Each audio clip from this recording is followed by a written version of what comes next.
Rapport is a fundamental concept in clinical practice, defined as a spontaneous, conscious feeling of harmonious responsiveness that promotes the development of a constructive therapeutic alliance. To effectively build this connection, Othmer and Othmer outline 6 key strategies for clinicians.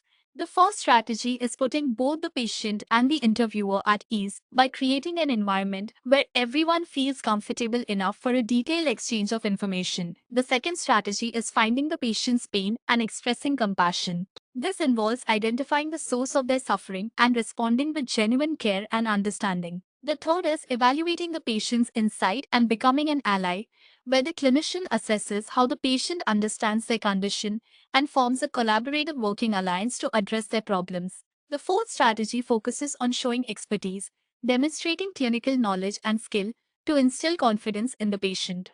Fifth is establishing authority as physicians and therapists, requiring the appropriate exercise of professional leadership and the duty of care inherent in the medical role. The final strategy is balancing the roles of an empathic listener, an expert, and an authority figure, integrating these different facets to maintain a supportive yet professionally structured relationship.